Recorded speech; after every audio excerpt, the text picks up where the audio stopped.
আপনারে কই পাবো আমি জানতে চাই। নবী বলেন ফাতেমা আমাকে পাইবা তুমি ফুলসিরাতের কিনারায়।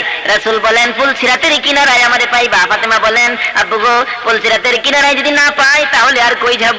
আমারে পাইবা হাউজে কাউসারের কিনারায়, সেই জায়গায় যদি না পাই আমারে পাইবা মিজানের পাল্লার কিনারায়, সেই জায়গায় যদি না পাই।